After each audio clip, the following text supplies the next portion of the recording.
लग्नानंतर होईलच प्रेम मालिकेच्या आजच्या भागामध्ये आपण पाहत आहोत खूपच धमाका झालेला आहे। एक नाही तर खूप काही गोष्टी आजच्या या भागामध्ये घडलेल्या आहेत। सगळं काही आपण या भागामध्ये जाणून घेणार आहोत। प्रेक्षकांनो, मानिनीचा रुद्र अवतार पाहणार आहोत।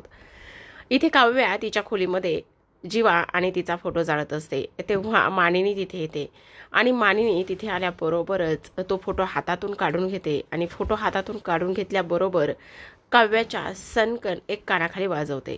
आता काव्याच्या कानाखाली वाजवल्याबरोबरच इथे काव्याला खूपच मोठा धक्का बसलेला असतो। काव्या गालाला हात लावूनच मानिनीकडे पाहत असते, एवढी जोरात बसलेली असते की काही विचारू नका। तेव्हा लगेचच काव्या म्हणते, आई। आणि तेव्हा लगेचच मानिनी तिला म्हणते, मला आई म्हणण्याचा अधिकार तू कधीच गमावून बसलीस, मला आई म्हणायचं नाहीये। आणि तेव्हा काव्याला ते शब्द आठवतो जेव्हा मानिनी तिला म्हटलेली असते, हा गालाचा फुगा तेव्हाच कमी होईल जेव्हा तू मला आई म्हणशील। आणि आता तर इथे मानिनीने स्पष्टपणे सांगितलेलं असतं की मला आई म्हणण्याचा अधिकार तू कधीच गमावून बसलीस काव्या। आणि तेव्हा पुन्हा काव्या म्हणते, आई काय हे? त्यावर लगेचच मानिनी दरवाजा उघडा असतो तो बंद करते आणि दरवाजा बंद केल्यानंतर पुन्हा काव्यासमोर येऊन ती उभी राहते। त्याचबरोबर आता मानिनी म्हणत असते, हे सगळं काय आहे काव्या? भूतकाळात असलेलं अफेअर लपवण्यासाठी पुरावे जाळण्याचं काम तू इथे करत होतीस का? आणि माझ्या पार्थला फसवण्याचं काम तू इथे करत होतीस का? आता काव्याच्या डोळ्यामध्ये अश्रू असतात आणि तेव्हाच काव्या म्हणते, काय म्हणताय हे तुम्ही? प्लीज माझं ऐकून घ्या। त्यावर मानिनी म्हणते, काय ऐकून घ्यायचं आहे? आत्ता माझ्या नजरेसमोर मी हे सगळं पाहिलंय। त्यावरच आता काव्या म्हणते, मी तुम्हाला त्या दिवशी सुद्धा सांगितलं होतं, मी आज सुद्धा सांगत आहे, माझं तसं काहीच नाहीये। माझं भूतकाळात होतं ते आत्ता वर्तमान काळात काहीच नाहीये। पण मानिनी म्हणते, हो ठेवला होता ना मी विश्वास तुझ्यावर, पण त्याचं काय झालं? काहीही झालं नाहीये। अगं तू माझ्या पार्थला सरळ सरळ फसवतेस, लायब्ररीमध्ये जाते म्हणून कॅफेमध्ये जाऊन बसतेस। आणि तेव्हा काव्या म्हणते, नाही काकू, तुमचा काहीतरी गैरसमज होतोय, मी खरंच अनिशाला भेटायला गेले होते, अनिशा तिथे येणार होती। हवं तर माझ्यावर तुमचा विश्वास नसेल तर तुम्ही अनिशाला विचारा। आता तेव्हा मानिनी म्हणते, ती सुद्धा बरोबर तुझ्याच बाजूने बोलेल आणि ती सुद्धा तू सांगेल तेच बोलशील, कारण तुझी मैत्रीण आहे ना ती। त्यावर काव्या म्हणते, नाही मानिनी काकू, तुम्ही असा विचार का करताय? एवढी मी तुमच्या नजरेतून उतरले का? एवढा मी तुमचा विश्वास गमावलाय का? त्यावरच मानिनी म्हणते, हो अगदीच बरोबर आहे, कारण मी तुझ्यावर विश्वास ठेवला होता, पण आता नाही। हे बघा मानिनी काकू, प्लीज तुम्ही माझं ऐका। त्यावर मानिनी म्हणते, नाही अजिबात नाही, गप्प बस हा काव्या, गप्प बस म्हणून सांगितलंय तुला मी। हे बघ, आत्ता मी काय करेल आणि काय नाही ह्याचं मला सुद्धा माहिती नाहीये, त्यामुळे किती सराईतपणे खोटं बोलतेस ग? अट्टल गुन्हेगार असल्यासारखं नजरेस नजर टाकून बोलण्याचा प्रयत्न करतेस। हिंमत कशी होती ग तुझी एवढं सगळं काही खोटं बोलण्याची? हां, किती किती खोटं बोलतेस तू। अगं आज तुला तो कॅफेमध्ये भेटलेला मुलगा तुला गुलाब देत होता, त्याचबरोबर त्या दिवशी पार्थ तुला तुझ्या आईकडे मोदक घेऊन चालली होतीस तेव्हा तो तुला सोडवायला सुद्धा येण्याचा प्रयत्न करत होता, पण त्या दिवशी सुद्धा तू त्याला येऊ दिलं नाहीयेस का? तर तुला त्या मुलाला भेटायचं होतं म्हणून तू ह्या सगळ्या गोष्टी केल्यास ना? का अशी वागतेस काव्या? का माझ्या पार्थला फसवतेस? अगं जर हे सगळं माझ्या पार्थ समोर आलं, जर ह्या सगळ्या गोष्टी माझ्या पार्थला समजल्या तर तो तुला काहीच बोलणार नाही ग। तो स्वतःला त्रास करून घेईल आणि तुला काहीही बोलू देणार नाही, तुला ह्या घरातून बाहेर नाही काढणार किंवा काही नाही करणार, पण तो स्वतःला त्रास करून घेईल। माझा पार्थ किती चांगला आहे। आणि तेव्हाच काव्या म्हणते, प्लीज मानिनी काकू माझं ऐकून घ्या, तुमचा गैरसमज होतोय काहीतरी। म्हणजे तुम्ही तिथे कॅफेमध्ये बघितलं, हे बघा, जे तुम्ही स्वतःच्या नजरेने बघितलं नाहीये किंवा तुमच्या कानावर ज्या गोष्टी पडल्यात आणि तुम्हाला जे सांगितलंय त्यावर तुम्ही विश्वास ठेवून माझ्याशीही बोलताय, पण तसं नाहीये मानिनी काकू, प्लीज तुम्ही माझं ऐकून घ्या। मानिनी मात्र काहीच ऐकायला तयार झालेली नसते, ती इथे काव्यावर आरोप करत असते। आणि तेव्हा मानिनी पुन्हा तिला समजावते आणि तेव्हा काव्या म्हणत असते, हे बघा मानिनी काकू प्लीज, म्हणजे ह्या सगळ्या गोष्टी इथे सुनीता काकूंनी सांगितल्यामुळे तुम्ही त्यांच्यावर विश्वास ठेवून माझ्याशी बोलताय। त्यावर मानिनी म्हणते, एक मिनिट हा, सुनीताला काहीही बोलायचं नाहीये, समजलं? आणि तिच्यावर कसलेही आरोप करायचे नाहीये किंवा तिला ह्या सगळ्या गोष्टीमध्ये ओढायचं नाहीये। त्यावर आता मानिनीने काव्याचे दंड पकडलेले असतात आणि जोरातच म्हणत असते, बोल काव्या बोल, का वागतीयस अशी तू? का माझ्या पार्थला फसवतीयस? अगं का असं केलंयस? जबरदस्तीने केलेल्या लग्नाचा सूड उगवण्याचं काम करतेस का तू? अगं का वागतेस अशी? तेव्हाच आता काव्या म्हणते, बाद झालं मानिनी काकू, बाद झालं. तुम्हाला मी सगळं काही सांगते आणि जे मी तुम्हाला अगोदर सांगितलं होतं त्याच सगळ्या गोष्टी खऱ्या आहेत. तुमचा खूप मोठा गैरसमज झालेला आहे. तेव्हा मानिनी म्हणते, नाही, अजिबात गैरसमज झाला होता. आत्ता गैरसमज झालेला नाहीये. आत्ता सरळ सरळ स्पष्टपणे आणि डोळे उघडे ठेवून मी पाहिले तर आत्ता काय दिसतंय मला. तू इकडे माझ्या पार्थला फसवतेस आणि बाहेर त्या मुलाला भेटायला जातेस. अजून सुद्धा त्या मुलासोबत इथे तुझं अफेअर सुरू आहे. तेव्हाच आता काव्या म्हणत असते, नाही मानिनी काकू, मी माझ्या आईवडिलांची शपथ घेऊन सांगते मी पार्थला फसवत नाहीये आणि माझ्या आईवडिलांची शपथ घेऊन सांगते माझा भूतकाळात जे होतं ते माझ्या आत्ता वर्तमानात काळात नाहीये. पार्थ खूप चांगले आहेत. त्यावरच आता मानिनी म्हणते, हो ग, मला माहिती ना पार्थ खूप चांगला आहे, पण तो चांगला आहे पण त्याचं वाईट करून द्यायला ही मानिनी गप्प बसणार नाहीये. ही त्याची आई त्याच्या बाजूने खमकी उभी आहे, समजलं तुला? आणि तेव्हा तुझी हिंमत कशी होते ग एवढं सगळं काही करताना आणि वरून नजरेस नजर देऊन बोलतेस काव्या तू? अगं आज कॅफेमध्ये तो मुलगा तुला गुलाब देत होता. त्याचबरोबर तू त्या दिवशी गेली होतीस तेव्हा बाहेर तुम्ही दोघं सुद्धा भेटलात, बरोबर की नाही? त्याचबरोबर आज तुला त्याच मुलाला भेटायला जायचं होतं आणि तू लायब्ररीचं कारण सांगून तिथे गेली होतीस. आनिशाचं कारण सांगतेस, पण नाही, तुझं अजून सुद्धा बाहेर लफडं सुरू आहे. अगं लग्ना अगोदरचं लफडं सुरू होतं ते ठीक होतं, पण लग्नानंतर सुद्धा तुझं लफडं आणि तुझं अफेअर सुरूच आहे काव्या. बोल, हे सगळं मान्य कर. तेव्हाच काव्या म्हणते, नाही काकू, बाद झालं, तुम्ही खूप चुकीचं बोलताय आणि माझं एकदा ऐकून सुद्धा घेत नाहीये. तुम्ही मला बोलायची संधी सुद्धा देत नाहीयेत. नाही, हे सगळ्या गोष्टी खऱ्या नाहीयेत मानिनी काकू, प्लीज तुम्ही ऐकून घ्या. आता काव्या एवढी रडकुंडीला आलेली असते म्हणून विचारू नका प्रेक्षकांनो, पण मानिनी मात्र तिच्या तोंडून आतापर्यंत एक शब्द सुद्धा बोलू देत नसते. इथे आता काव्या शेवटी म्हणत असते, बाद झालं काकू, बास. किती आणि काय बोलणार, किती आरोप करणार आहात माझ्यावरती? हे बघा, तुम्हाला वाटतंय ना तिथे मी गेले होते, मान्य, मी कॅफेमध्ये गेले होते, पण मी अनिशाला भेटायला गेले होते. आता मला एक गोष्ट सांगा, मी जेव्हा तिथे गेले तेव्हा तो मुलगा तिथे आला, माझ्या पुस्तकातलं जे गुलाब होतं ते खाली पडलं आणि ते योगायोगाने त्याने उचलून माझ्या हातात दिलं. त्या कॅफेमध्ये टेबल बुक रिकामा नव्हता त्या मुलाला बसायला, त्यामुळे त्याच कॅफेतल्या लोकांनी आम्हाला रिक्वेस्ट केली होती, त्या मॅनेजरनी, टेबल रिकामा होईपर्यंत ह्या मुलाला इथे बसू द्या, आणि म्हणून तो तिथे बसला होता. पण गुलाब देताना मी त्याच्याकडे पाहत नव्हते काकू, तुमचा काहीतरी गैरसमज होतोय. मला सुनीता काकूंनी अर्धवट गोष्टी सांगितल्यात आणि अर्धवट सांगितलेल्या गोष्टीवर तुम्ही विश्वास ठेवलाय काकू. असं काहीही नाहीये.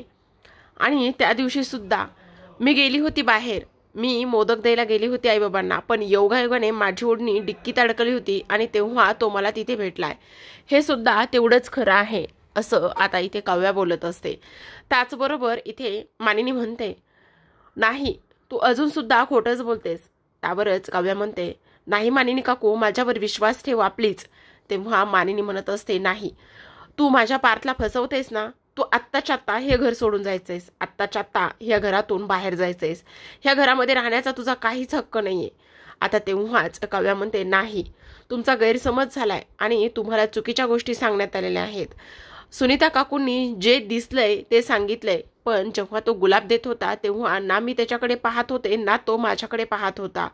आणि तेव्हाच इकडे मानिनी म्हणते, नाही, हे सगळं खरंय आणि तुला जेव्हा इथे कॅफेमध्ये कळलं की मी तिथे आले होते आणि इथे सगळ्या गोष्टी मला समजल्यात तेव्हा तू घरी येऊन तो पुरावा जाळण्याचा प्रयत्न करत होतास. हे बघा मानिनी काकू, मी कसं सांगू म्हणून तुम्ही माझ्यावर विश्वास ठेवताल आणि मी काय करू म्हणजे तुम्ही माझ्या बोलण्यावर विश्वास ठेवाल. मी खरं सांगते तुम्हाला, माझ्या पुस्तकातून तो गुलाब पडला होता खाली आणि त्याने तो पकडला आणि मग माझ्या हातामध्ये दिला. विश्वास ठेवा माझ्यावरती, खरंच मी खरं बोलते, खोटं नाही बोलत आहे. नाही विश्वास ठेवू शकत काव्या, नाही विश्वास ठेवू शकत. आता विश्वास तेव्हाच ठेवेल जेव्हा तो मुलगा समोर येऊन मला सांगेल. आणणार आहेस का? बोल ना, कोण आहे तो कोण मुलगा? आणि त्याचबरोबर जोपर्यंत तो इथे माझ्या समोर येत नाही तोपर्यंत मी शांत बसणार नाही. आणि त्याच्या तोंडून सगळ्या गोष्टी ऐकल्याशिवाय सुद्धा मी शांत बसणार नाही. आता काव्याला गुरुजींचे शब्द आठवू लागलेले असतात. काव्या, किती खोटं बोलतेस तू? लग्ना अगोदर सुद्धा इथे सुनीताने तुला आणि त्या मुलाला इथे कॅफेमध्ये पाहिलं होतं आणि आता सुद्धा ती तुम्हाला बऱ्याचदा तिथे पाहिलंय. त्याचबरोबर इथे कितीतरी वेळा असं होतं की काही जरी झालं ना तरी सुद्धा ती बरोबर माणसाचं नजरेत आणि माणसाचे चेहरे पाहून ती ओळखते, कारण हे रोजच तिथे होत असतं. आता किती खोटं बोलणार आहेस? किती सावसूतपणाचा आव आणून काव्या खोटं बोलणार आहेस? इथे हे पुरावे मला सापडू नये म्हणून तू हे फोटो चाळत होतीस. मग बोल ना, आता काय करणार आहेस? आहे का तुझ्याकडे काही उत्तर? आणणार आहेस का त्या मुलाला माझ्यासमोर? तेव्हाच आता इकडे काव्याच्या मनामध्ये प्रश्न झालेला असतो. ती म्हणणारच असते, नाही आणू शकत त्या मुलाला मी समोर, कारण तो तर जीवा आहे. पण अर्धवटच वाक्य बोलून ती तिथेच थांबते. बोल ना, बोल, काय झालं? आणणार आहेस त्या मुलाला समोर माझ्या?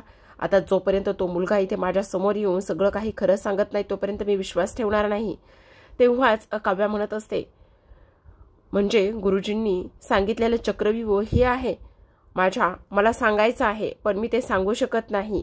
म्हणजे त्या दिवशीचं चक्रव्यूह नव्हतं तर हे आजचं चक्रव्यूह आहे आणि ह्या चक्रव्यूहात मी अडकणार आहे, असं आता इकडे काव्या बोलत असते. त्याचबरोबर आता गुरुजींनी सांगितलेलं होतं की सगळ्या प्रश्नांची उत्तरं तुझ्याकडे असणार आहेत, तू तो देण्याचा सुद्धा प्रयत्न करणार आहेस, पण नाही देऊ शकत. हे बघ काव्या, उत्तर मनात असेल पण ते जिभेवर आणि तोंडातून बाहेर नाही पडणार आहे. सगळं काव्याला आठवतं आणि गुरुजींचे ते शब्द आठवल्यानंतर तिला मात्र खूप मोठा धक्का बसतो. आता सरते शेवटी काव्या मानिनी पुढे हात जोडते आणि म्हणत असते, मानिनी काकू, मी तुमच्यासमोर हात जोडते, प्लीज माझ्यावर विश्वास ठेवा. माझं अजिबात कोणाबरोबरही अफेअर नाही माझं त्या मुलाबरोबर अफेअर, विश्वास ठेवा माझ्यावरती.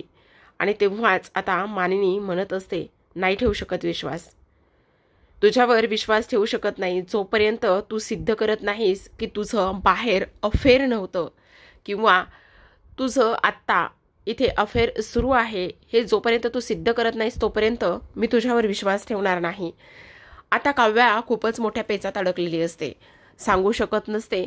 गुरुजींनी सांगितलेलं चक्रव्यूह आणि गुरुजींनी सांगितलेले भाकीत आज तिला खरे होताना इथे दिसत असतात. त्यामुळे तिला तर आता पुढे आर आणि मागे विहीर अशी गत झालेली असते. सांगायला जाईल जीवाचं नाव तर मग काय होईल? तिच्या नंदिनीताईचा भरला संसार उद्ध्वस्त होईल. त्याचबरोबर इथे नंदिनी आणि जीवाचं नातं कसं फुलत चाललेलं आहे ते तिला आठवतं आणि त्याचबरोबर गुरुजींनी सांगितलेले ते भाकीत सुद्धा आठवतात.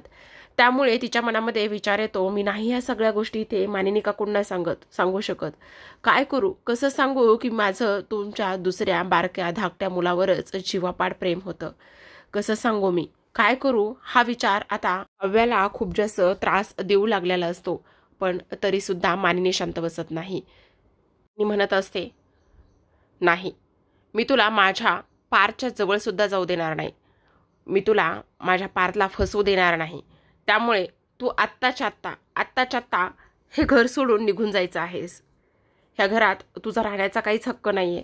चालती हो माझ्या घरातून, चालती हो माझ्या पारच्या आयुष्यातून, असं म्हणतच आता इकडे मानिनी तिला धक्के मारत असते आणि त्या खोलीतून बाहेर ढकलण्याचा प्रयत्न करत असते. आणि तेव्हा ती म्हणते, तुला ह्या घरात राहण्याचा काही अधिकार नाहीये, माझ्या पार्थला काय समजवायचंय ते मी समजवेल. तेव्हाच काव्या म्हणते, काय करताय मानिनी काकू हे तुम्ही? प्लीज असं नका करू, मी नाही जाऊ शकत इथून हे घर सोडून. पार्थचं काय? अगं पार्थला काय सांगायचंय आणि काही नाही सांगायचं हे समजवण्यासाठी त्याची आई ही खमकी आहे, समजलं तुला? तू त्याचा विचार करू नकोस. चालती हो काव्या, आत्ताच्या आत्ता ह्या घरातून चालती हो. तेव्हाच आता इकडे काव्या म्हणते, काय करताय मानिनी काकू, हे सोडा प्लीज, बाद झालं. मी तुमचं प्रत्येक गोष्ट ऐकून घेते म्हणून मी इथे गुन्हेगार आहे किंवा मी खोटं बोलते असा होत नाहीये. आणि तेव्हाच मला सिद्ध करण्याची तरी संधी द्या. तेव्हा आता मानिनी म्हणते, सिद्ध करणार आहेस? कसं सिद्ध करणार आहेस, बोल. तेव्हा आता काव्या म्हणते, मला थोडासा वेळ द्या. पण सिद्ध कशी करणार आहेस? त्यावरच काव्या म्हणते, हे बघा मानिनी काकू, आत्ता ह्या घडीला ह्या क्षणाला माझ्याकडे पुरावे नाही येतं, पण एक गोष्ट लक्षात ठेवा, मी सिद्ध करेन म्हटले ना तर मग मी सिद्ध करेनच. मी तुमच्या पुढे हात जोडते, मला थोडासा वेळ द्या मानिनी काकू. मी तुम्हाला सांगितलं ना की मी सिद्ध करेन, माझं बाहेर अफेअर सुरू नाहीये, मी पार्थला फसवत नाहीये, पार्थ खूप चांगले आहेत. त्यावर मानिनी म्हणते, तो किती चांगला आहे आणि काय आहे हे मला चांगलंच माहिती आहे, आणि त्यामुळे त्याच्या चांगुलपणाचा गैरफायदा मी तुला घेऊ देणार नाहीये काव्या, समजलं तुला? तेव्हा हे बघा काकू, माझ्यावर विश्वास ठेवा, तुम्ही थोडासा वेळ द्या, असं म्हणून काव्याने मानिनीकडून स्वतःला सिद्ध करण्यासाठी थोडासा वेळ घेतलेला असतो. पण पुरावेच नाहीत तर देणार कशी? तेव्हा काव्या म्हणते, आत्ता माझ्याकडे पुरावे नाहीयेत, पण मी नक्कीच देईन. त्यावर आता मानिनी म्हणते, ठीक आहे, तुला वेळ देते, पण पार्थपासून लांब राहायचं, पार्थच्या जवळ सुद्धा जायचं नाहीये, तुझी सावली सुद्धा माझ्या पार्थवर पडता कामा नये. तेव्हा काव्या म्हणते, म्हणजे मला नाही समजलं. म्हणजे तुला समजलं नाही? म्हणजेच तू पार्थच्या या खोलीमध्ये राहायचं नाही, असं म्हणता क्षणी आता काव्याला तर खूपच मोठा धक्का बसला. दे मला वचन काव्या की तू पार्थच्या जवळ सुद्धा जाणार नाहीयेस, असं म्हणून मानिनीने तिच्यासमोर हात केलेला असतो. आता काव्याकडे दुसरा कुठलाच पर्याय शिल्लक राहिलेला नसतो. तिच्या मनामध्ये असंख्य प्रश्न निर्माण झालेले असतात.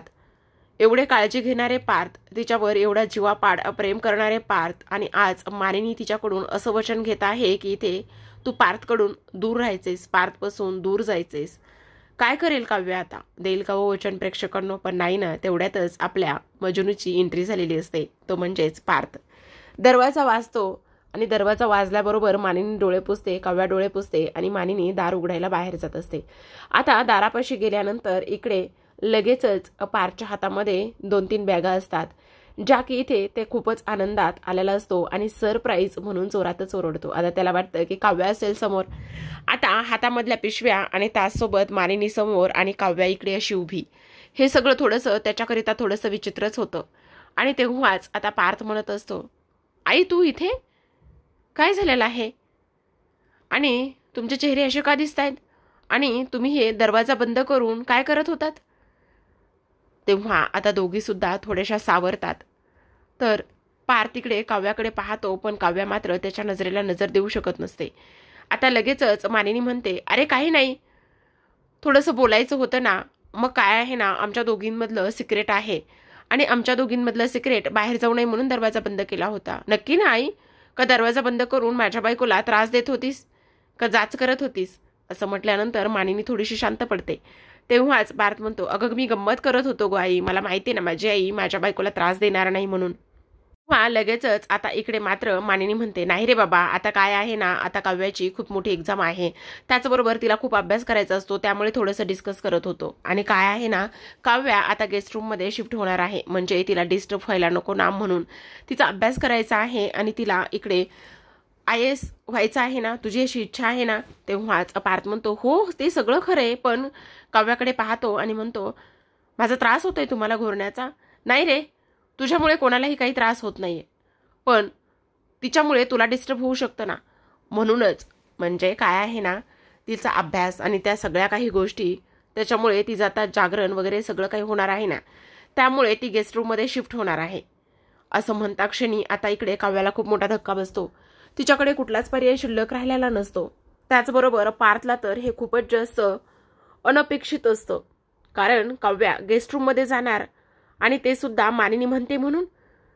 आणि तेव्हाच पार्थ म्हणतो, पण ह्या सगळ्या गोष्टीची काही गरज नाही आई. अरे गरज कशी नाहीये? एवढी मोठी एक्झाम आहे, एवढी मोठी IAS होणार आहे आणि त्यामुळे तिला अभ्यास करायला वेळ मिळायला नको का?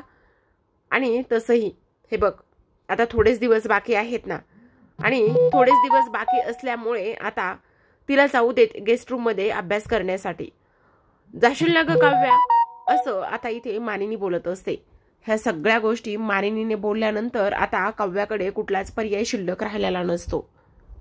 पार्थ तिने एवढं मनावर घेतलेलं आहे ना, तर जाऊ देत अभ्यास करण्यासाठी तिला गेस्ट रूममध्ये. बापरे प्रेक्षकांनो, काय होईल आता पुढील भागात खरंच. तर उद्याच्या भागामध्ये आपण पाहतो की आता आनंदिनी इथे किचनमध्ये असते आणि तेव्हाच तिथे जीवा आलेला असतो आहे. आणि त्याचबरोबर तुमची क्लायंट बरोबर मीटिंग होती ना, मग काय झालं? तुम्हाला सगळं काही तुमच्या मनासारखं झालंय का? तेव्हाच इकडे आता जीवा म्हणत असतो, खरं तर त्यांनी माझ्यासोबत फंडिंग करावं, इन्व्हेस्टमेंट करावं, एवढं त्यांना माझं जे काही प्रपोजल होतं ते एवढं छान वाटलेलं नाहीये. आता तेव्हाच नंदिनी म्हणते, ठीक आहे ना, पहिलीच मीटिंग होती, पहिलंच क्लायंट होतं, मग उमेद हरायची नाहीये. आता तेव्हाच जीवा म्हणत असतो, माझी उमेद माझ्यासोबत असताना ती कशी मी हरणार? म्हणजे मला नाही समजलं. अगं तूच माझ्यासोबत असताना माझी उमेद मग मी कशी हरणार, असं म्हणूनच आता त्यानं नंदिनीला स्वतःची उमेद आणि त्याचबरोबर बरंच काही त्या एका शब्दामधून तो तिला सांगण्याचा बोलण्याचा प्रयत्न करत असतो. नंदिनीने हे सगळं जीवाच्या तोंडून ऐकल्यानंतर तिला सुद्धा थोडासा आनंदाचा झालेला असतो बरं का प्रेक्षकांनो. म्हणता क्षणी नंदिनी थोडीशी लाजलेली असते. तर आपण इकडे दुसऱ्या बाजूला पाहतो प्रेक्षकांनो की आता काव्याचं शिफ्टिंग इकडे गेस्ट रूममध्ये असतं. बापरे, काव्याचं शिफ्टिंग गेस्ट रूममध्ये असताना आता आपल्या पारचं काय होणार आहे माहीत नाही. तेव्हाच आता इथे त्यानं त्याचं घड्याळ हातामध्ये घेतलेलं असतं आणि त्याचं ते घड्याळ हातामध्ये घेतलेलं असल्या कारणाने ते पार्थ म्हणत असतो, खरं सांगू का, हे जे घड्याळ आहे ना ते इथे नाडीवरती चालतं आणि हे घड्याळ नाडीवरती चालत असतानाच एक गोष्ट मात्र लक्षात ठेवा, जेव्हा हे घड्याळ बंद पडेल तेव्हा समजून जा की इथे पार्थ देशमुखची नाडीसुद्धा बंद पडली. असं म्हणता क्षणी काव्याला खूपच मोठा धक्का बसतो आणि असं म्हणता क्षणी काव्याने हे सगळं पार्थच्या तोंडून ऐकल्यानंतर मात्र नाडी बंद पडेल असं म्हटल्यानंतर, पार्थ त्या दिवशी संपेल असं म्हटल्यानंतर काव्या लगेचच इथे त्याच्या तोंडावरती हात ठेवते आणि हे सगळं असं का बोलताय, असं बोलू नका प्लीज, असं म्हणूनच आता इकडे तिच्यासाठी पार्थ किती महत्त्वाचा आहे हे तिनं सगळं काही इथे दाखवून दिलेलं असतं. तेव्हाच आता आपण पाहतो की इथे दोघं एकमेकांच्या नजरेमध्ये बराच वेळ हरवून गेलेले असतात. काय होईल प्रेक्षकांनो, हा दुरावा दोघांना एकत्र आणेल का?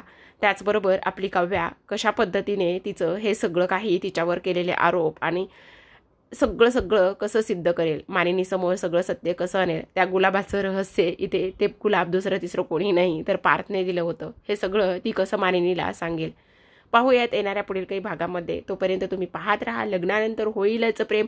आज खरंच खूपच कमाल होतं. त्याचबरोबर मानिनीने एवढे सगळे काही आरोप केलेले आहेत, त्यामुळे आपली काव्या तर अगदीच शांत होती, पण शेवटी ती काव्या आहे अगदीच थोडं बोलली पण खूप छान बोलली.